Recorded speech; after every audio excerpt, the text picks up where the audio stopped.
Before we get moving on, obviously, to Oregon, which I hope everybody realizes we have to do, our, playing another top 5 team on the road is not something we can just dwell upon the things of the past. So we got to be able to move forward. But like I kind of finished with on Saturday night, like, look, everybody, including myself, I would think me more than, most. I'm not saying that from the guys in that locker room, are very disappointed in where we are.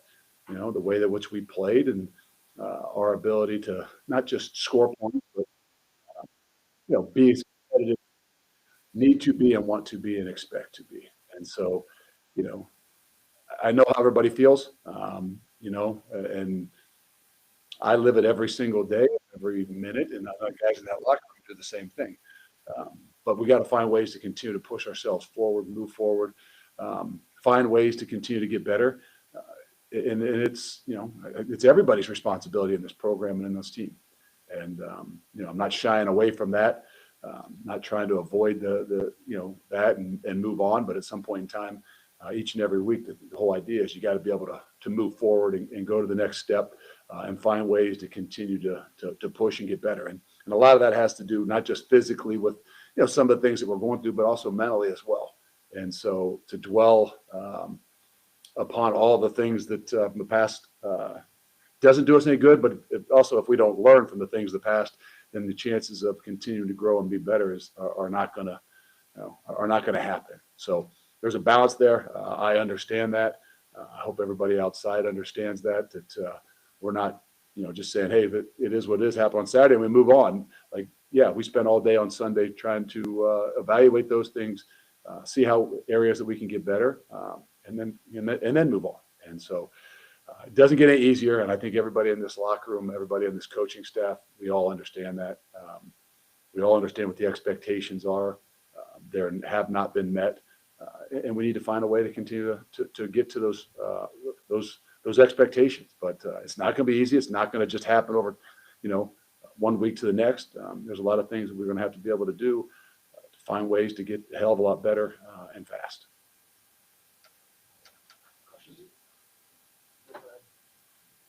Have you been told you're going to be back next season? Is that a question you consider asking just so you can? No, I don't think any of us have a crystal ball. I've never asked the question.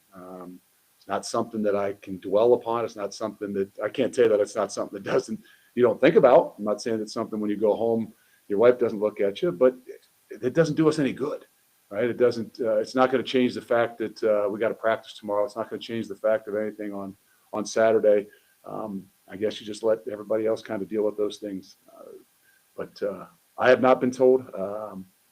I'm not worried about that. I mean, I understand, if we don't meet expectations and we don't do the things we need to do, anything can happen. Coach McIntosh sent out a letter today to fans about just following basically increased support. In your estimation, where do you think that needs to come in from the athletic department? I don't know that that's for me to answer right at this moment. All of us need support right now. Our kids need support, right? That's what I do every single day right now. Look, I'm not stopping coaching. I'm not stopping pushing. I'm not stopping being honest. But more than anything, as you battle through things like this, just like any of us have in our lives, like you need support. And right now, the most important support's inside that locker room, and making sure building these guys up and their confidence to be able to go out and play the game of football and the things that they love. And remember why they're doing it. And obviously, when you don't win, that's very difficult. But my job is not to worry about where the support's going to come in the future. My job is to make sure that, most importantly, that we can support the guys right now in this moment, in these opportunities, and find ways to grow and be better and get better.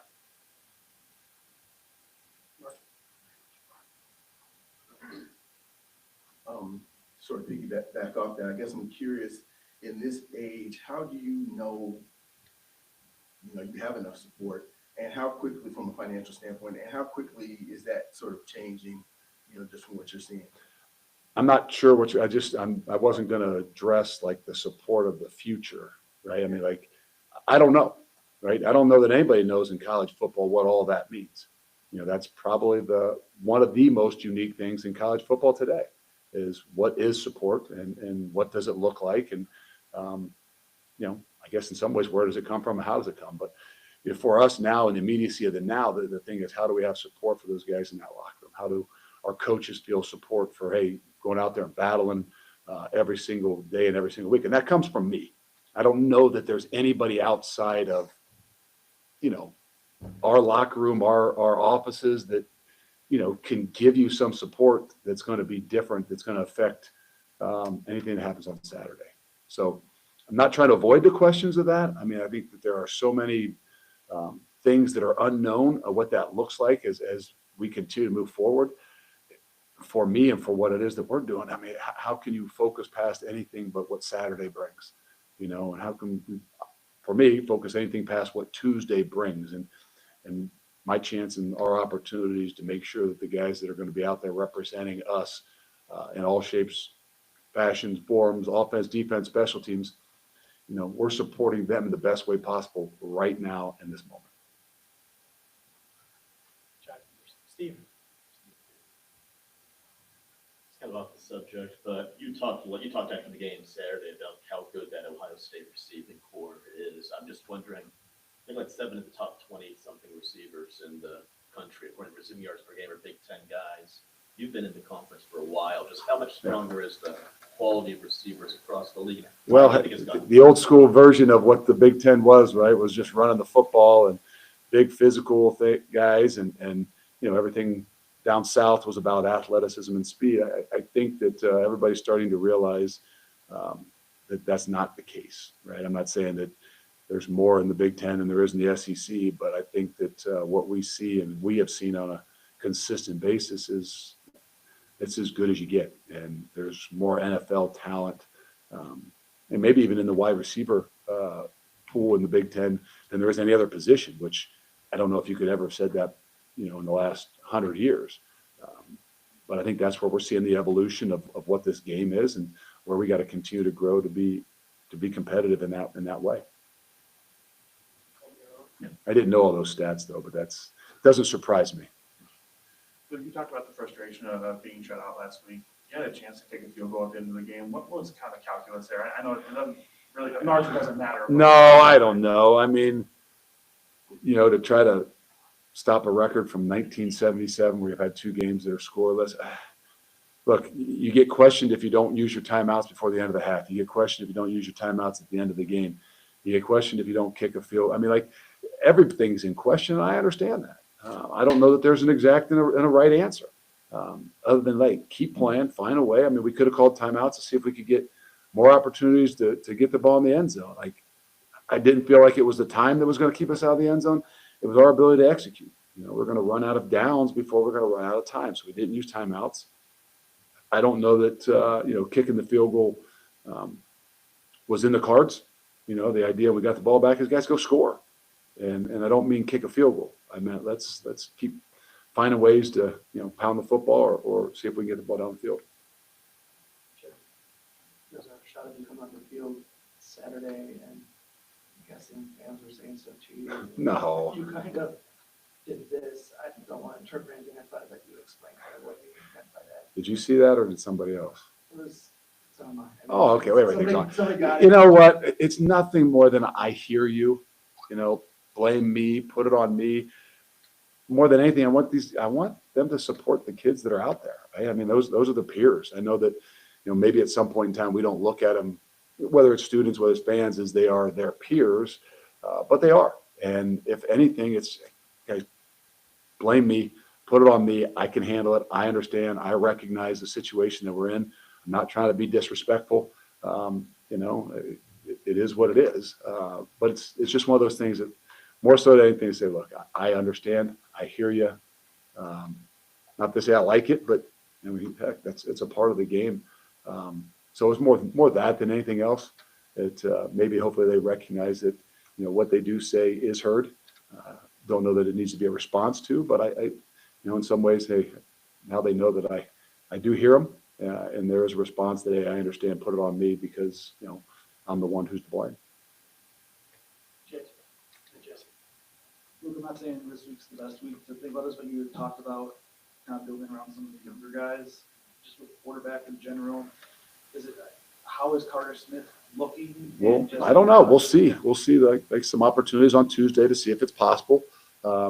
It's kind of like kicking a field goal at the end of the game, Mike, right? I mean, everybody can ask and question and try to figure out what's best. It's the same question I get at my own home. So I understand. There's an opportunity for everybody in the program now to, earn a chance to go out there. Carter could be one of them. We got to be able to see, but we got to be able to see some things on a Tuesday and Wednesday, because to support the guys in that locker room, you also got to do what the guys in this locker room see and can believe in. And to just put somebody out there, I'm not saying Carter doesn't deserve the opportunity. I'm not saying anybody doesn't deserve the opportunity. Cooper Catalano does, is another freshman guy that's playing a lot of ball that maybe gets more opportunities this week. Like, it has a lot to do with making sure you can maintain the respect of that locker room and knowing that those guys know everything. They know how guys handle their business. They know how guys work, and they know what they want to play with and be beside. Whether it's going to give them the best opportunity to win or not, they got a better grasp sometimes than I can assure you than anybody outside their locker room. You've said at various times this season, whether it's a specific game or just what this team's going through, you're experiencing some things perhaps you haven't experienced before as a coach. I know we're asking you a lot of big picture questions, but how difficult is it for you personally to avoid some of the pitfalls that come with what's happening externally? Well, I've always said, when I live under a rock, I don't allow the things to affect me externally. It's not easy. I mean, we're human too, and we got families, and it's a part of the game. We understand that. In some ways, you always say, we know what we signed up for. Sometimes you don't realize what it is that you signed up for too. But to sit here and say that it's not difficult, I'd be lying, right? Is it easy for me to handle? No, but it's a hell of a lot easier for me to handle than probably some others. Whether it's your family and the things that they go through, the coaches and what they have to go through as well. We get the opportunity, for me, to be honest with you, to come in here on Sunday morning and really not be able to hear a whole lot or see a whole lot all the way until Thursday, when maybe you see the light of day. So that does make it a little bit easier than it does for even our own kids. But just to say I don't hear and recognize it, I would be completely lying. Coach, I'm guessing you're always, looking for different ways to help this team, but in the midst of all this, are there any concrete changes you've made maybe during the week or on game days to try and maybe just get this team to respond the way you want to, or maybe game plan wise to help turn this thing around? Yeah, there's some simplification of things, because if you're going to play with some younger guys, you gotta do the things that they're able to do, whether that's offensively and defensively. By nature, there's some things we've had to do and are going to have to continue to do to change as the way we practice, just with the amount of injuries and some things that we have to be able to go through. Don't get me wrong, from the way we warm up for a game to the way that the time we go out, all those things are being evaluated. But like you said, probably the most important thing is just what does the support look like inside that locker room? Can you sit next to the guys after practice? Can you sit next to the guys, after the game? I mean, just to be around them, to more than anything. I don't know that there's, something we can change, right? Well, maybe if we practice on Monday and not on Sunday, or practice, change up our Thursday practice as opposed to, I don't know that those are things that are going to bring anything more to our guys other than, hey, where's the support? Do they feel like, even though they maybe aren't making the plays they want to make or play in the way that they want to play, are they still supported in a way that they feel like they can continue to grow and push? Hey, Coach. For going back to the Chris McIntosh statement, is it reassuring to see his full support to you, and how big of that support in the players' minds, and maybe not having to question who the coach will be at the end of the day or at the end of the week? No, all support is good support, right? I mean, obviously, as you go through these things, and I think that for me is one thing.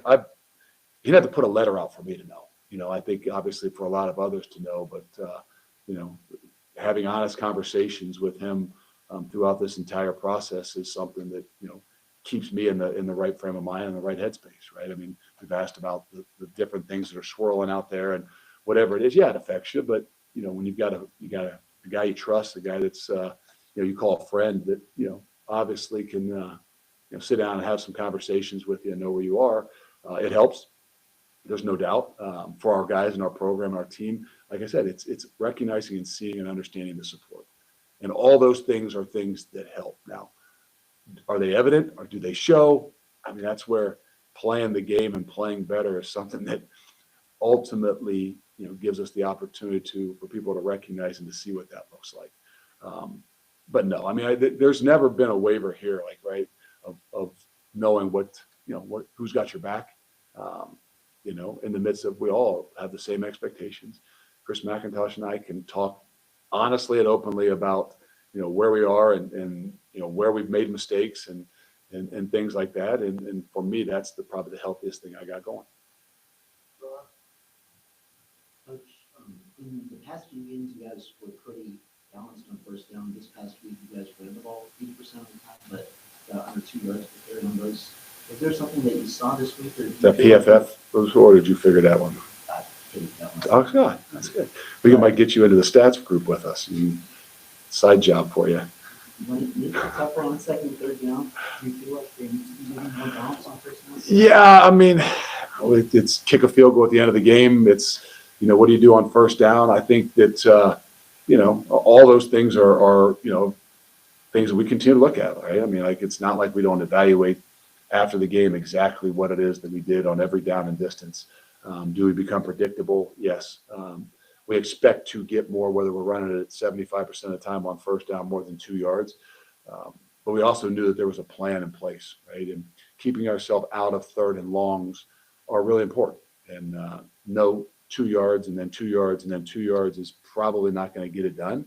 But recognizing we are a little bit better on those third and medium situations, as opposed to putting yourself in the third and long situation. So there's a balance there. No matter what, you got to be a hell of a lot more efficient. Everybody talks about third down, and that's the most important down. It's money down. Truth of the matter is, first down is money down. First down puts you in the driver's seat on where you are and what predictability that you have moving forward. And so, as much as anything, the focus on trying to be on track on first down is even more important to us than where we are, in a lot of different other areas. Jesse and then John.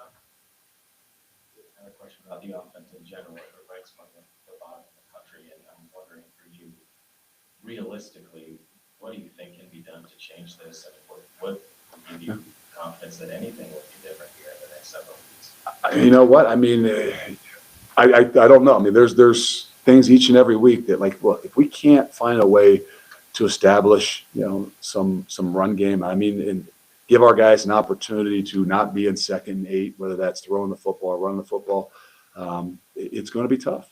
I know we have to take some more shots down the field. Like, that's a simple thing to say. You want those to be, at least somewhat of higher percentage shots than just, I'd say 50-50 balls, but sometimes 50-50 balls might be a better situation.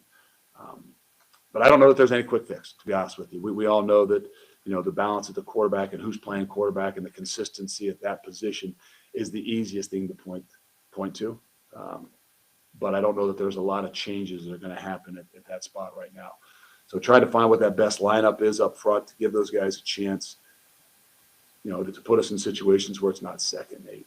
It's going to be a grind. Let's just be honest, right? It's going to be a grind, and we got to be equipped. We got to be willing to embrace the grind of what that's going to look like to generate more offense opportunities, to make some changes, whether that's personnel changes at times, or that's just a way that we got to go about finding ways to get the ball down the field. John. And Cole.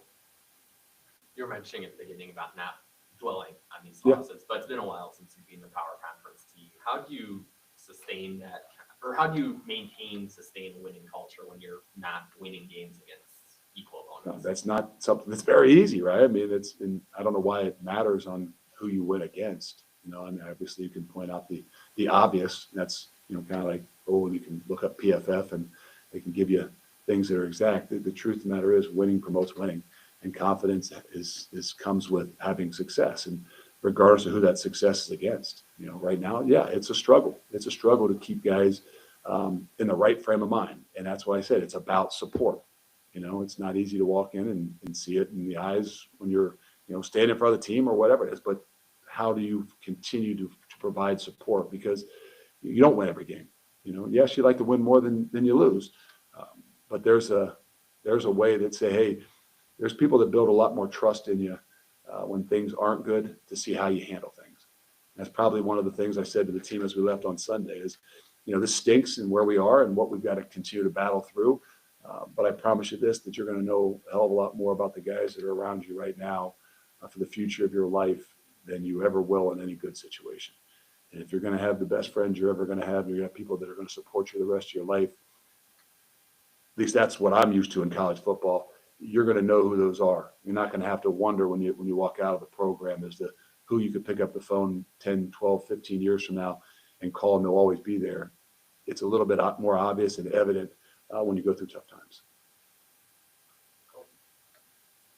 Luke, you mentioned on Saturday maybe changing the protocol or the way that Billy ramped up, and I know it's early in the week, but did that maybe work or you responded? I don't know that we didn't do nearly as much with him later in the week. That's one of those things. As we get to Tuesday, we're trying to say, hey, let's don't do too much and then figure out where we are on Tuesday. So we don't know right now. We're hoping that it's better, and we got to continue to figure that out. But that's one of those things. He said, what can make a change and give you a change? Well, that could be one, but just don't know when it's going to be available to us. We want to get your thoughts on, Riley's transition from the right to the left side and at tackle. And is that been maybe a little tougher than you guys thought it would be? And what stands out to you when you're watching him work? No, you know what? Not playing the position, not coaching the position, not being as much on the offensive side of the ball. Like, obviously, as the head coach, you have to have the grasp of everything. But I don't truly know that that's that big of a difference. I know that people say left tackle and right tackle are different. But I'm not going to use that as an excuse to say, hey, would it be better if he was back on the other side? I think more than anything up front, guys just got to continue to find confidence in what they're doing. We've got to find ways to have our best players play their best ball. And whether that's the left side or the right side, that's something that you would have to ask Riley, to be honest with you. I have a high expectation for Riley. I don't think I would expect him to play any different on the left side or the right side. I wouldn't expect to have any difference in what, we know of him and what he can do, that if tomorrow we switched him back over to the other side. Like, he's a veteran football player that has to have the ability to have some flexibility. And, if you want to play at the next level, your ability to be flexible is going to be really, really important. And I had a buddy that once told me that there was only one guy on their team that didn't have position flexibility, and that was their quarterback. Everybody else to play at that level had to have position flexibility. And I hope that, that's one of those things that Riley is gaining a lot from, is the ability to play left or right. I know it's a little bit kind of a deeper question, but you got here in November of 22. Obviously the game's changed, but just The game hasn't changed. The game's still about the guys up front being physical, and the game hasn't changed since 19 whatever. right, or college football. There you go.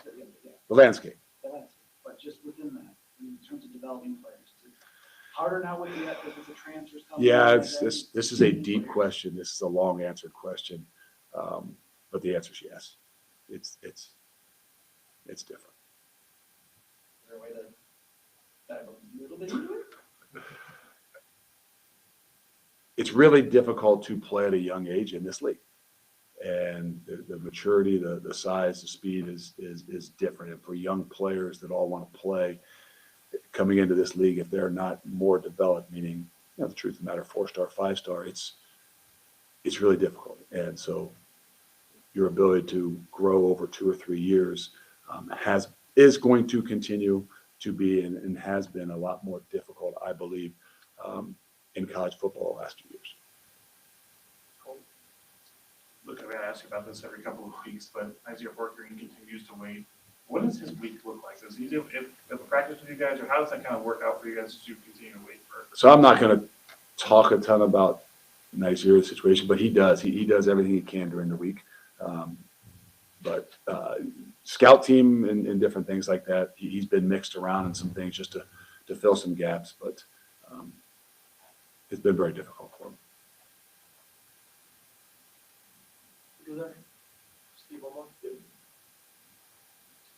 Just following up on Jake's question, will that have, assuming you are back next year, will that have to change the way you do your roster construction in the offseason? I think in terms that, of what yeah, there's definitely some things that you got to continue to evolve with college football in the way that you construct a roster. You know, we don't know what kind of rules, if any, are ever going to be implemented and put into place.